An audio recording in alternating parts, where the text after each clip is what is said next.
Hello aspirants, looking at current affairs for 1st December 2016. The news items which we have picked up from the Hindu are these 10. We'll discuss them in detail. The first one, major hostage situation was narrowly averted in Nagrota. So we already saw yesterday about the terrorist attack in Nagrota on the soldiers when even a hostage situation was averted because of the strong fight given by the armed forces, plus even 7 soldiers lost their lives in the gun battle. So this again highlights the lacunae on security measures to ensure terrorists do not infiltrate into Indian side across the LOC and even the international border. So security is under threat, armed forces are paying with their lives, so there is action required urgently on this matter. So the various terrorist attacks on armed forces in the recent past are highlighted in this box. We know about, this is the 29th November attack in Nagrota. Then on October 6th, there was an attack in Kupwara by the terrorists on armed forces. October 4th, there was an attack in Kulgram. September 19 was the attack, Uri terrorist attacks, post which we started the surgical strikes. In Jan 2016, there was attack on Pathankot Air Base, in which even all 4 terrorists were killed. So this was there. Then even in 2002 was the worst attack in Jammu and Kashmir on armed forces, in which 34 people including 20 armed forces were killed. So this was an attack by the terrorists on a bus and even the army camp in Jammu. So this is highlighted. Then the next article is Supreme Court makes national anthem mandatory in cinema halls. So the Supreme Court has presently ruled that it is mandatory to play a national anthem before every screening in the cinema hall, and everybody has to stand up and show respect.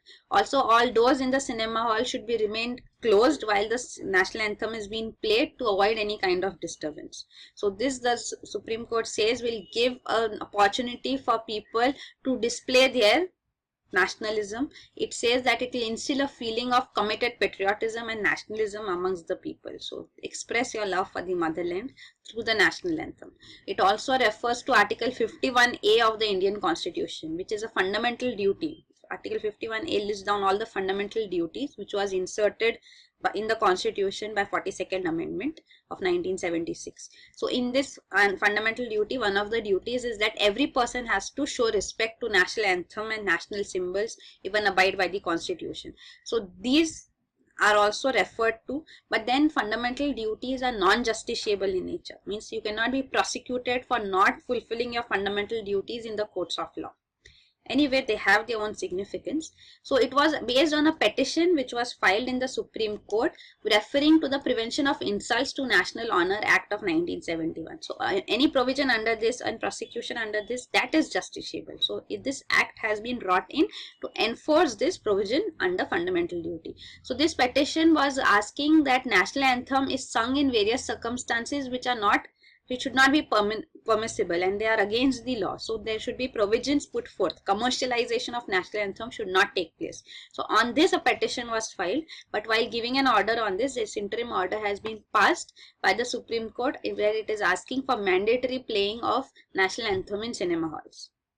So anyway, it is a strange ruling.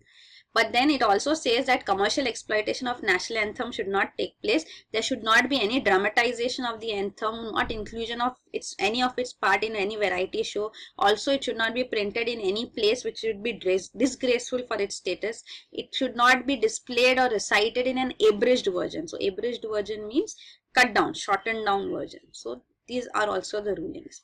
So again, the idea that why cinema halls should particularly be chosen as venues to instill nationalism is not clear. So this is a ruling, of course a controversial one. We'll come across many articles and editorials on this too. Then the next news item is Siberian birds make Chambal Sanctuary their winter abode. So Chambal National Sanctuary, which lies in Madhya Pradesh, even through which the Chambal river flows, sees the arrival of these migratory birds from countries in the north, Siberia, Mongolia, China, Kazakhstan, Tibet, and also from North India. So all these migratory birds come down to Chambal National Sanctuary, and they come in the last week of October, stay here till March, because the winters up here are quite harsh. So during the winter times they migrate down south. So this is important from environment biodiversity perspective, and questions are asked on such aspects, and also national parks and rivers which flow through them. Then the next news item is route all wages via bank accounts, government. So the government is asking all employers and all contractors to ensure that wages are paid to all employees, including casual and contract labor, through electronic transfers and not through cash. So Chief Labour Commissioner under Ministry of Labour and Employment has also put forth its view in asking firms to get bank accounts opened for all its workers, all those who do not already have an account, and report on this compliance status on this by December 2. So this order, though it is not illegal to pay wages in cash, but then this may result into possible harassment of businesses by labor inspectors. So that is the fear. And also the issues which we have already discussed earlier too, that migrant workers do not want payments through accounts because they do not want one specific bank branch where the account lies, because they may migrate from one place to another. And also industry business people also do not want to pay casual and migrant workers, contract workers in through bank account, because then they will have to make available provident fund and gratuity also to these casual workers who are presently deprived of that. Again, we had also discussed that they do not want any cuts in their accounts in the cash which they receive too. Of course, it is having long-term benefits, so workers have to understand this aspect too and brought into the mainstream and get these provident fund and gratuity benefits as well. So that is also important. So this requires more awareness, because a minor cut which is done from the wages for this fund will result in long-term benefits, and even the employer will have the responsibility to make contribution towards this. So that's why it is important. Then the next news item is cap on Jan Dhan withdrawals. So this is regarding the Jan Dhan Yojana, and the Jan Dhan bank accounts which were opened saw a drastic increase in deposits post demonetization. So even these deposits have increased drastically in private banks rather than public sector banks. So this 66% increase from 9 November to 23rd November, as against 43% increase in public sector banks, and this is one especially of SBI, and this is overall. So this drastic increase in deposits in Jan Dhan accounts is considered to be another way in which people are using other bank accounts to get money laundered, turning black money into white. So now the RBI has come up with a provision, and its orders that there will be withdrawal on cash from Jan Dhan account. So you can withdraw only 10,000 per month from these accounts only if you are KYC, know your customer compliant. Means KYC compliance is there, the complete details of the customer are known, then Jan Dhan 10,000 per month account withdrawal can be done. Plus, if you are partially KYC compliant, then only 5,000 per month withdrawals will be allowed. And if you want to make further withdrawals beyond rupees 10,000, then you have to ascertain the genuineness of your requirement, and then documents have to be submitted before the bank, and then withdrawals can be done. So this is the provision. For regular accounts, the withdrawal limit is 24,000 per week presently. So this is the provision put forth to ensure that Jan Dhan is not misused rather, for such deposits of black money. Then the next news item is Naidu-led CM panel formed. So the government has established a panel, a committee comprising of chief ministers from various political parties. So these include CMs of Odisha, Maharashtra, Pondicherry and Sikkim, apart from Chandrababu Naidu, and all these leaders will be part of this committee, which will look into measures how to promote cashless transactions, or at least convert the economy into less cash based economy. So this is the provision under which it will give its recommendations. Also, other members involved here are even Niti Aayog Vice Chairman, that is Arvind Panagaria. So I have given down here composition of Niti Aayog as well. So Chairman of Niti Aayog is the Prime Minister. So Vice Chairman is Arvind Panagaria, and also CEO, Chief Executive Officer of Niti Aayog is Amitabh Kant. So he is the member secretary for this committee also set up. And also there are other members, experts, special invites also included here, like Nandan Nilekani, Rajesh Jain. All these leaders are also part of it. So they will identify, the committee together will identify global best practices for implementing an economy based on digital payments and examine the possibilities of how this the global standards can be adopted by India as well. So digital payment systems through cards, debit card, credit card, digital wallets, e-wallets, internet banking, all these, how can these be popularized and adopted in India on a larger basis will be discussed. So it says having 1 year, it will be given the provision that it should give a roadmap for its implementation in a year. So how we can transmit from cash-based economy to a cashless or at least less cash economy. So this is the composition of Niti Aayog too. So Niti Aayog was formed past this BJP government came to power in 2014. So Niti Aayog comprises of chairman, prime minister, vice chairman and CEO, apart from full-time members which are there, which are even the important ministers. Then part-time members are also there. Full-time members are 2 important experts, and then maximum 2 part-time members can also be there. Ex officio members are union ministers. Maximum 4 union ministers can be part of it.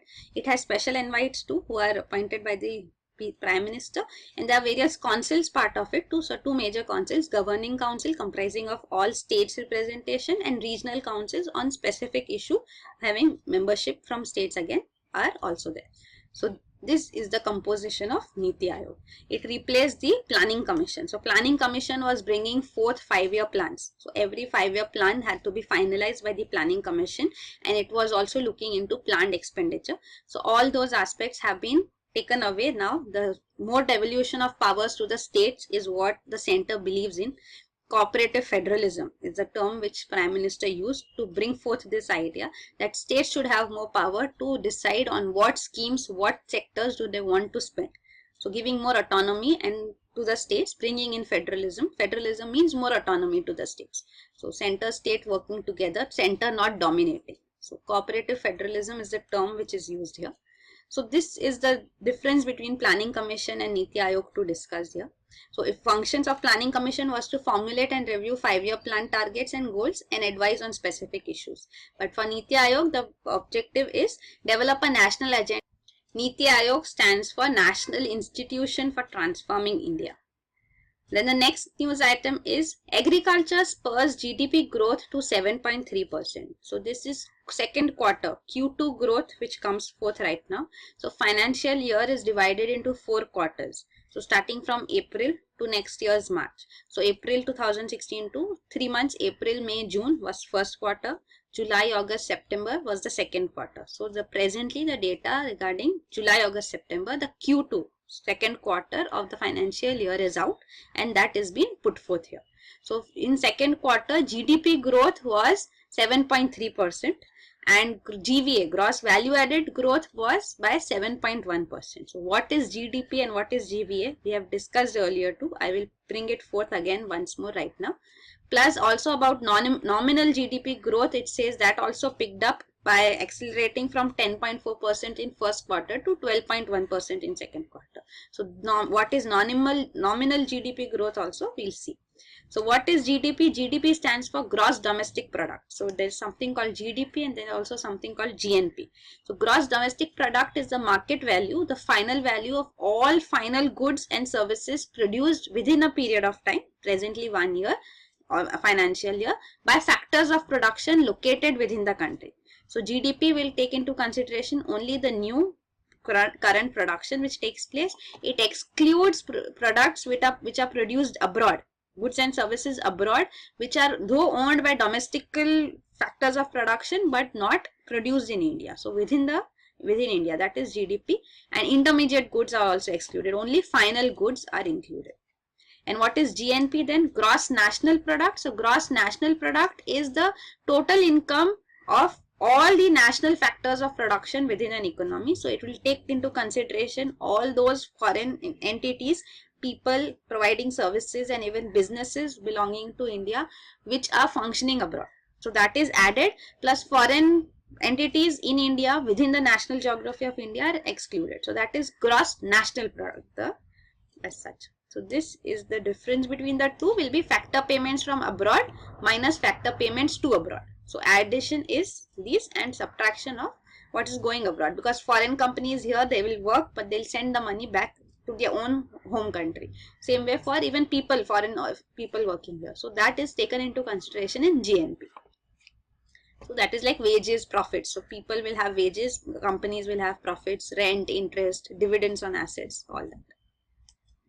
Then next term is GVA. So after GDP, GNP, next is GVA. What is GVA? Gross value added. So what is this? Total value of goods and services produced through economic activity in any particular period. So presently it's actually financial year.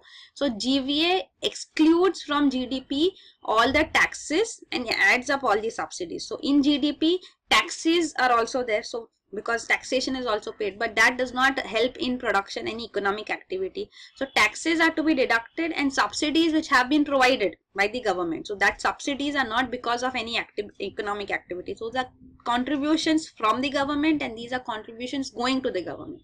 So all that has to be taken care of, and through that we get GVA.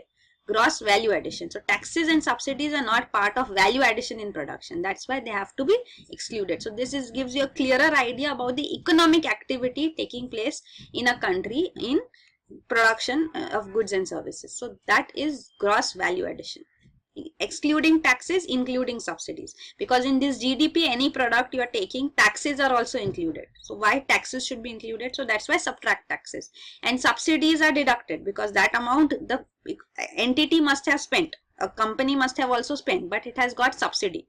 So why subsidies should be part of it? So subsidies should be added because subsidies are not added in GDP that way. So this you should understand is GVA. Then nominal and real GVA. So nominal means at current prices. So current prices means not taking inflation into consideration. So at whatever rates are there presently, what is the gross value addition? So that is called nominal GVA, and real GVA is at constant prices. So with respect to a fixed year, a base year is selected, and with respect to that, how growth has taken place, how increase or decrease has taken place. So that is called real. So nominal is at current prices, and real, it may be GVA, GDP, whatever it may be. Nominal means current prices, real means constant prices. So constant prices is taking care of inflationary aspects. So that is there. Then this is regarding GDP growth in India over the years 2012 to 2016. So you can see GDP is in red and GVA is in blue. So how GDP and GVA have fared over the years. Presently we are only discussing in this news item Q2. Second quarter of 2016-17. Then fiscal deficit, which is covered in this article. For that, please refer to the 21st November editorial video where we had also discussed GDP, GVA and also all about fiscal deficit.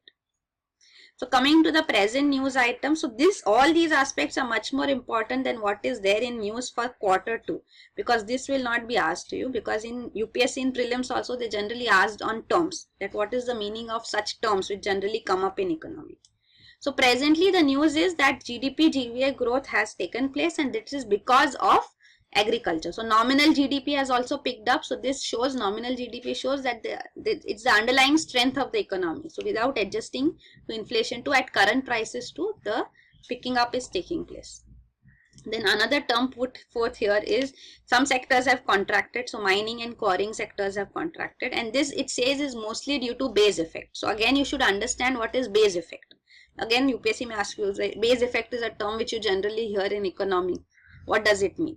So base effect means because of a base year being selected and you are looking at future development based on the past year. So that gives you a base effect, because if base effect here in this case, what it is trying to say is mining and quarrying did very well. There was a sharp increase in 2015-16. So if you are comparing its growth, how much further it has grown with respect to 2015-16, which was a high growth here. So compared to that, now the growth has not been that high. So growth rate has declined. So mining and quarrying is suffering because of base effect, because on an average over the years, mining and quarrying had an average growth, and 1 year it had a very high growth. So now we are comparing this year's with previous year, so base effect comes into picture. So that is called base effect.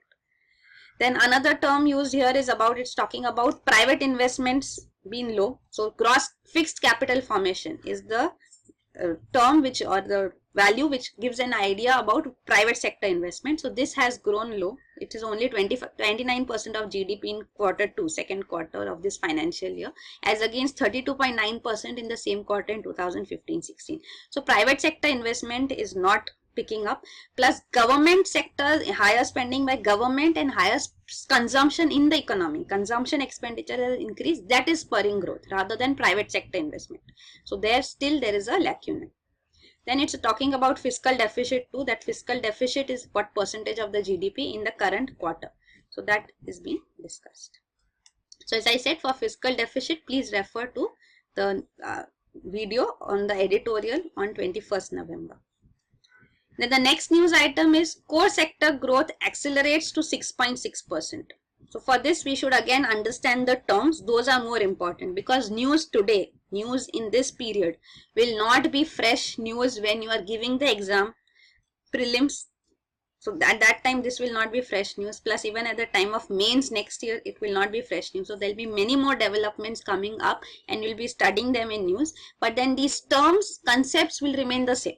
So understanding of terms and concepts is much more important than the present news, right? So core sector growth accelerates to 6.6%. So what do you understand by core sector and what are these core sectors? It says that there are 8 core sectors. UPSC has already asked a question on this aspect too. So you should of course know it. So 8 industries which form this core sector, they comprise 38% of the weight of items included in IIP. So index of industrial production, that how industrial production is faring. So there is this index which comprises of various industries and their values, how they are faring. So based on this, various sectors which are added are in manufacturing, mining and electricity. So IIP commodities, or items which are added are in these 3 categories. Manufacturing takes the major bulk, that is 79.36% value weightage is given to manufacturing sector, around 10 to mining sector, and another 10% approximately to electricity. So amongst all these 3 too, then another term which is used is core sector. So 8 sectors amongst this are called core sectors. So these 8 core sectors are, you can see down here. We'll discuss the further segregation later. So these are the 8 core sectors: coal, crude, natural gas, refinery products, petroleum refinery products, fertilizers, steel, cement and power. So these are important for infrastructure and forming the basic industries of an economy. So these are called core sectors. So presently the news with respect to the data which has come forth for growth, which says core sector growth accelerates to 6.6%. So that is picking up. So this is important, and these 8 core sectors form 38% by weight of IIP. That way. So manufacturing sector, there are further segregations: industry goods and use-based goods. So industry goods, use-based goods, again basic goods, capital goods, intermediate goods and consumer goods. Consumer goods again segregated into durables and non-durables, and what are their percentage weight in IIP. But all this may not be so important, but at least these 3 sectors, course major sections which are under IIP, the 3 broad groups and the 8 core sectors is what you should remember. So this is IIP growth rate sector wise also provided here for each of the 3 sectors, and then use based classification is also given. You don't need to remember any of this data. Anyway, this is an old data. I have given this just for understanding how IIP is calculated, what sectors are taken into consideration. Then this is about the core sector growth. Again, this is a little old data. So even with that too, again present data will also become old data after 6 months. So this is May 2016 data till date, and how core sector growth has taken place. So this is about index of industrial production too. So it's an index which details out the growth of various sectors in an economy, such as 3 major categories: mining, electricity and manufacturing. The base year for IIP is 2011-12. It is compiled and published monthly by CSO, Central Statistical Organization, with a 6-week lag. So after 6 weeks, reference months, it is compiled and published, and there are 8 core industries as we discussed in news also, 38% of weight of the items, and these 8 are again listed here, these same 8. Then the next news item is trade costs of India remain high, UN body. UN ESCAP United Nations Economic and Social Commission for Asia and the Pacific. It has come up with its report presently, which is Asia Pacific Trade and Investment Report 2016. In this, it highlights that international and intra-regional trade costs of India are quite high. So that is a cause of concern. So even compared with trade costs of best performing economies in Asia and Pacific, it has declined since 2009, but still they remain high. Then next it talks of FDI inflows. So there are FDI, the attractiveness of India has also increased because of government's Make in India initiative too. It has eased regulations, FDI regulations in various sectors. About 15 sectors are highlighted: aviation, defense, pharmaceuticals. So that increases FDI attractiveness. Also Indian investors who invest abroad, overseas, have come back to India. So even overseas investments from India have contracted, and this reflects that FDI divergence by Indian investors is taking place and they're investing back home. So this is also good for India. Then it talks of exports. So Indian goods exports has shrank, it says, by 17.2%, which was close to twice as much of Asia Pacific region decline on an average, that is 9.7%. So Indian goods exports have declined considerably. So India still is the largest partner for several South Asian economies like Bhutan, Nepal. We are the largest economic partner. But then still there is a huge void here which needs to be filled, even because of China's trade reducing, exports reducing. This is a lacune, void, which has to be filled by India. So that is also an opportunity for India highlighted. Then another aspect highlighted is about the non-tariff measures. This is in general for all Asian and Pacific economies. The number of non-tariff measures which are put forth. What are non-tariff measures? Tariff measures means with respect to taxation. So any duty or tax which is imposed. So all these duties are imposed to make sure that the exports from other countries or imports of a particular country are not as cheap.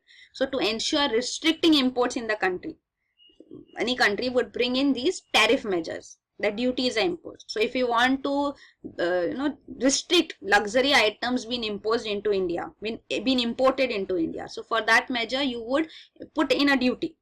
So this custom duty would be so high that maybe it may be 100% of the cost too. So if it's a 1 crore car, it will become 2 crores luxury car. So something like that. So such high custom duties are imposed to restrict such imports of luxury items or any item for that matter which the country does not want to come in. So these duties are called tariff barriers. But there are some things called non-tariff barriers too, like sanitary and phytosanitary measures, labor laws in the country. So since your labor laws are not good, European countries generally do not allow exports from India. So they will not import commodities from India, saying that labor laws are not strong and labor exploitation takes place. So we cannot import these commodities in our country. So these are called non-tariff, means no taxation is involved, but still import is barred. So those are non-tariff measures. Sanitary, phytosanitary measures are measures like there are diseases or infestation or pests in a particular crop. We recently saw about China also, that non-basmati rice, including basmati rice, would be imported by China now, because earlier it had restricted based on sanitary, phytosanitary measures. That sanitary means with respect to cleanliness, pests or infestation. So on these concerns too, imports are barred. So these are called non-tariff measures. So the report is saying that increased use of restrictive trade policies, especially non-tariff measures in Asia Pacific, has increased. It also talks of number of preferential trade agreements within Asia and Pacific Rim countries has also increased. They contribute to 63% of all the world preferential trade agreements. But this is a negative sign too, because this is reducing the momentum, reducing the move towards a region-wide free trade agreement. So there are smaller regions been coming forth, and many free trade agreements, preferential free trade agreements regionally developed. But complete entire Asia Pacific region FTA is then difficult. So that is also highlighted. And the last news item is thousands lose home to China's huge telescope. So this is regarding 500-meter aperture spherical telescope, FAST, a telescope which is planned to be developed in China's southwest. And here there will be huge displacement of population taking place too. So around 9,000 people, villagers would be displaced, and all this displacement majority of it is even forced. So people have now sued the government in courts of law too in China. So this has been in news for quite long. So China is developing the largest radio telescope in the world. It will be the size of 30 football fields. So this is the plan. What is a radio telescope? Radio telescope takes in radio signals. So these are signals emanating from outer space, and this give you a clear idea about space and aliens, if any, present in space. So that is what it is doing, detecting aliens, examining pulsars, dark matter, gravitational waves, and searching for signs of life in the outer space. So radio telescopes are built in various continents. In India too, we have two radio telescopes. One is in Ooty and another one is in Pune, GMRT in Pune. So these are radio telescopes. So radio telescopes have to be quite large, because unlike light waves, radio waves which have to be detected need a larger surface area, because radio wavelengths are quite long. So for their detection, the surface area of these antennas have to be quite big. So that is the reason why such a huge telescope, radio telescope, is being built by China too. It will be the world's largest telescope, radio telescope, once built. So this image shown here has very small font size, but it has very good detailing and information. I have spoken about whatever is written here. So that is it for today. Thank you so much.